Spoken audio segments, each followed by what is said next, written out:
Tammy's Department Store, which is clothing and shoes and appliances from 1920 to 1960.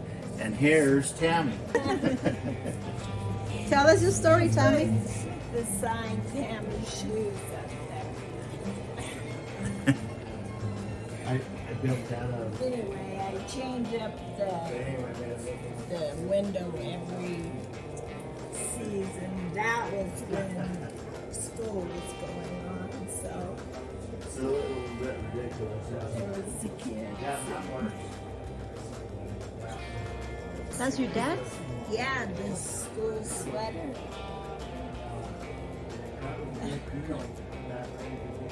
1956. Yeah.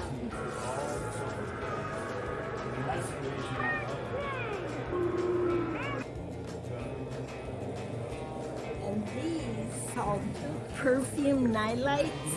And see that little pocket in its head? You poured perfume in it.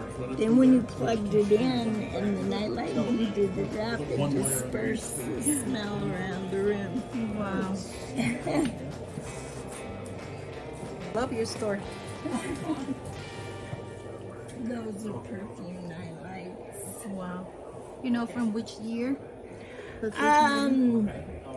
That one there is my oldest one, I think, and it's about from the 40s. And then these little dog, they're banks with locks on them, so you have to unlock them to get the money out. And they're probably 50s. The hats are all different, so I don't know what. Sure.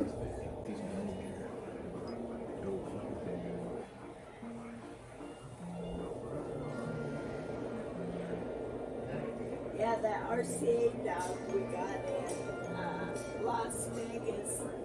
And one guy told me $250, the next guy told me $350, and he said, I said, well, how come he said $250? He goes, well, I guess you get it for the lowest price. And on the online, they go for $1,000. Wow. That was a good buy. Yes.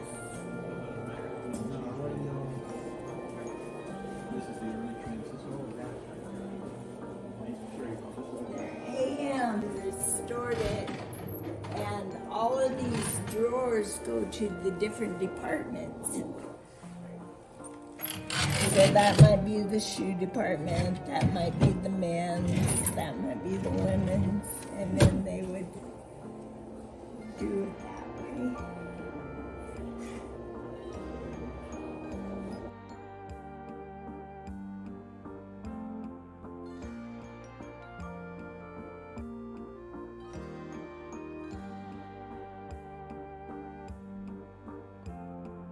I grew up on a little farm north of Gillette, past the airport, and we only had 2 neighbors back then.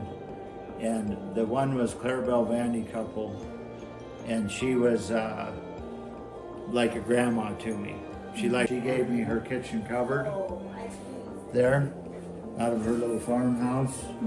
That's this, and then she gave me her ice box. This is a jail from one of our old courthouses downtown. Yeah, I used to take.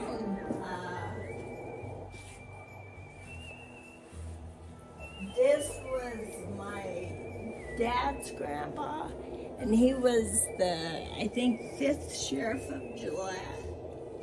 His name was Tex Martin. Tex. And this article is the hanging of Diamond L. Slim, and it's pretty interesting.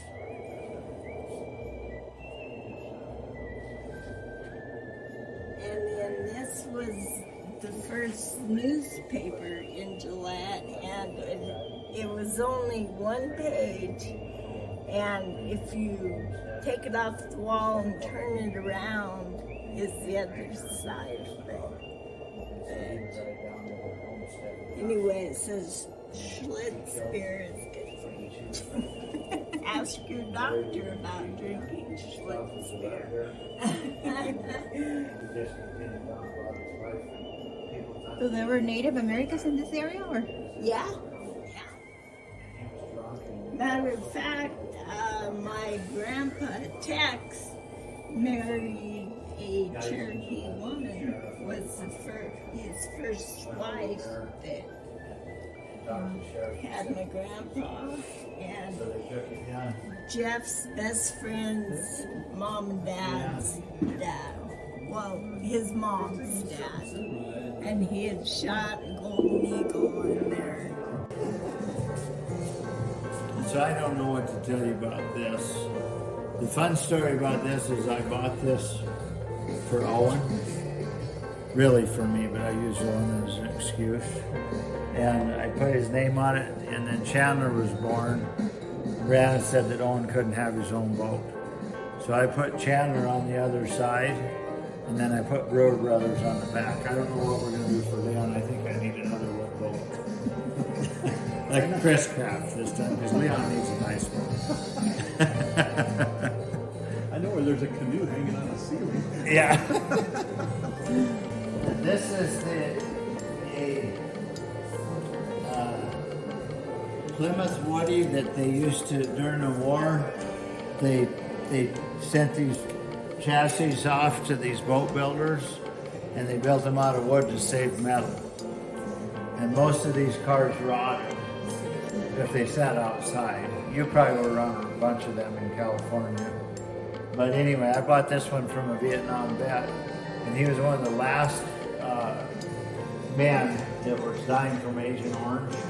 He had lived the longest. There was only like 10 guys left of his whole era that had been exposed to that.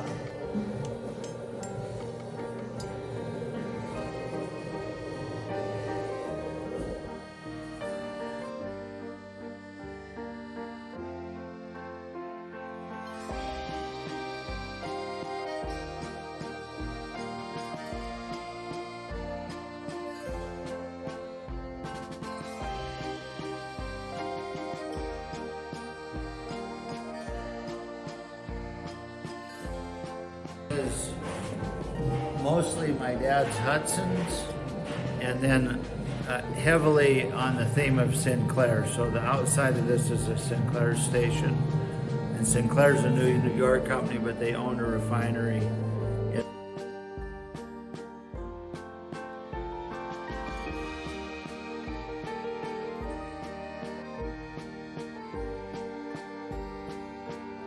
And this kind of started the Hudson collection, and this car was a complete wreck when we got it. It was full of leaves and it was dented all the way around. And my dad completely rebuilt that car from the frame up, and he made it very beautiful. If you see the inside of it, the interior, and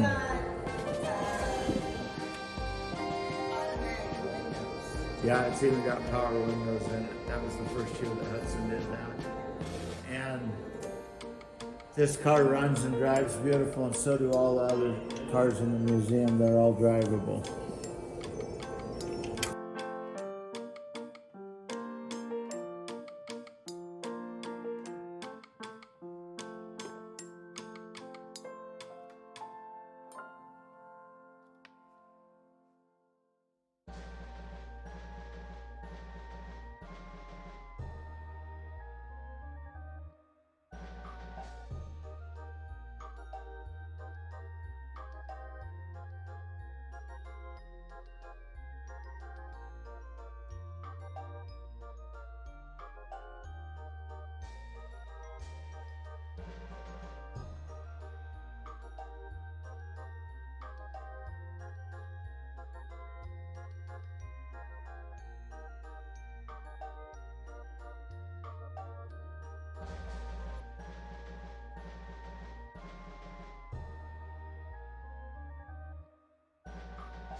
My mom bought that car for $12,000 from my dad, all original, in the late 90s.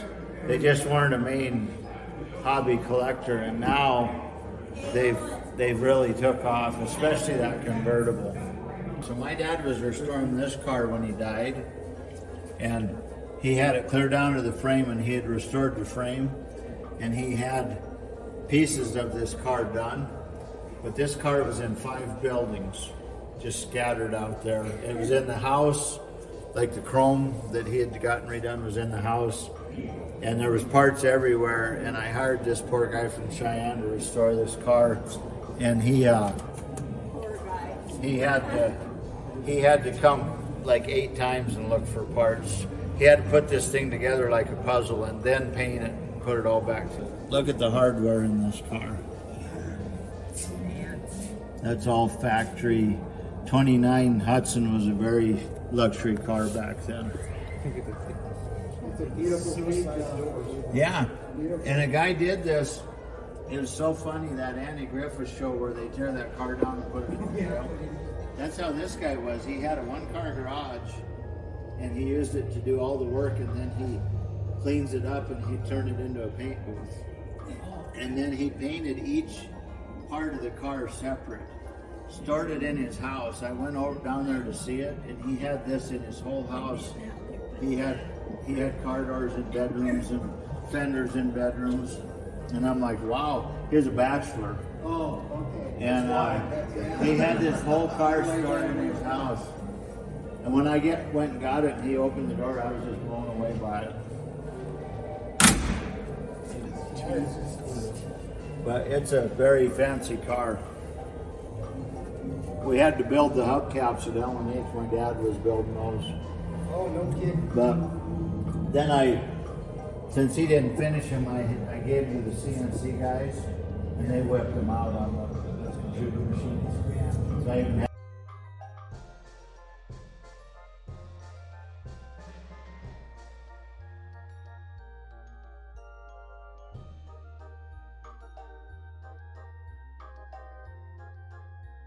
this Western boat I bought in Spokane, and it was Bass Western Store, and I had it totally stripped to bare metal, and we made it into this for a landmark for Gillette.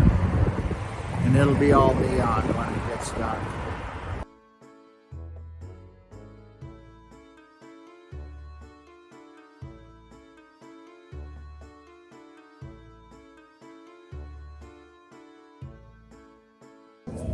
So this is Betty's Drugstore, named after my mother.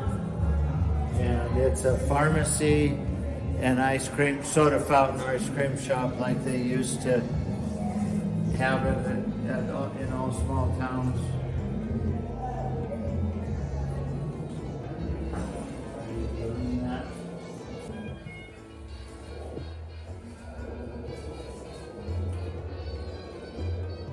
Well, my dad started collecting guns when he was a kid. This was the first gun he ever bought, and he bought it in a coffee can in pieces for like $10. 25 it says, so I was exaggerating. But anyway, he redid that whole thing and put it all back together. So he just loved old guns and he worked on them. This is him. I don't know if you can see that picture very good. But anyway, we're just going to put a small amount of his collection in here for the public. It's an old Indian rifle that would have belonged to an Indian.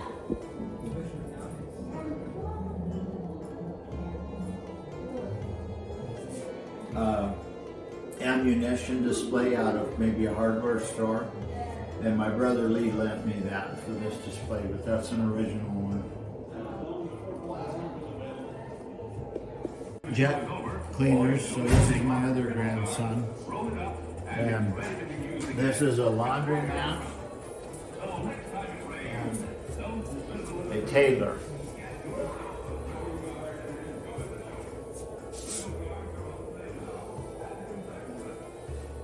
This is a cobbler and a complete clock and watch repair shop.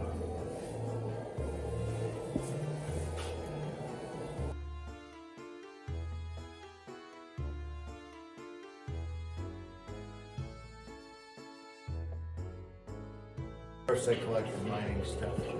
So this room is made after an underground mine shaft because they used to blast it out and then they would Homestake actually owned their own forest and sawmill, and they built them like this, but they had 12-inch timbers, and then they'd fill them with sand in the back to stabilize them. So any rooms that they were going to continue using, they did this. Something pillar system, I don't remember the name. But anyway, this is a version of an underground mine shaft. A guy from Homestake helped me figure this out. And I had all this wood cut by the Amish up at Hewlett. This is all I was going to build, Blanca, 30 years ago. I was building this in my basement. Wow. Then I bought a gas pump. My hobby kind of changed.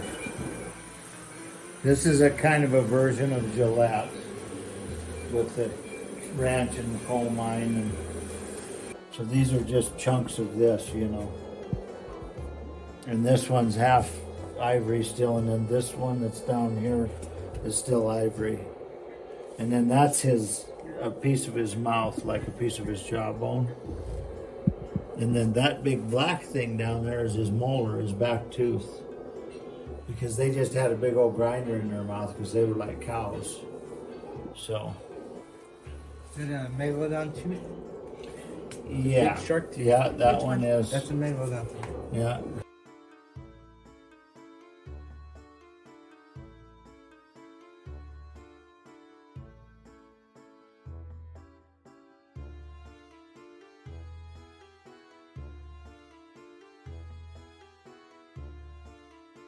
Was in the oil industry. Her name's Mary Hudson. She's from Kansas City. This is her headquarters, and she was the only female that had her own oil company. She had 500 gas stations, and the men hated her because she just wouldn't negotiate with them or collaborate with them. She was just her own person.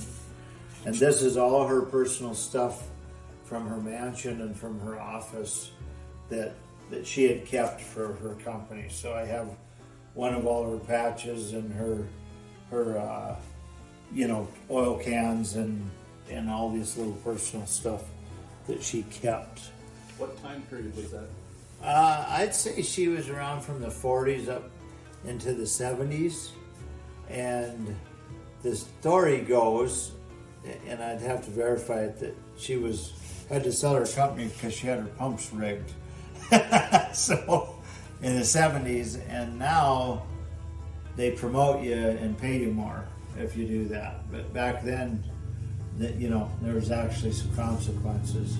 So anyway, but she was very wealthy, and that was her refineries that she owned. Those pictures were from her office, and that's her family crest from her mansion, and one of her flags from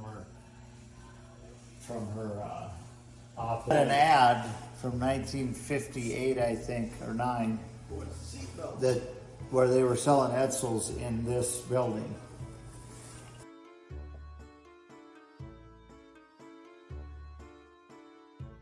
Good, how are you doing?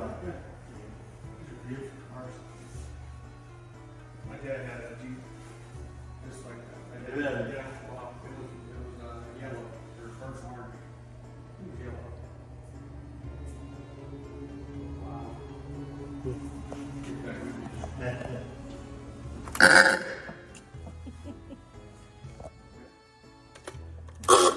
Oops, sorry.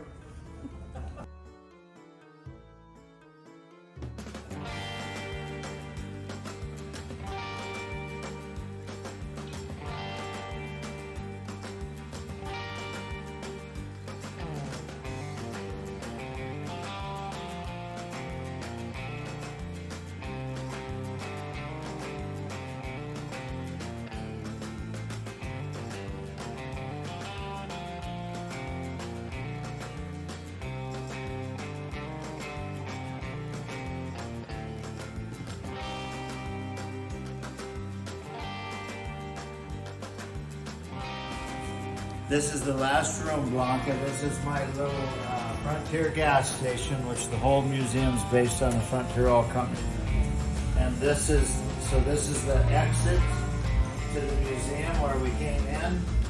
And it's a small gas station in memory of the Frontier Oil Company. Please come and visit us here in Gillette.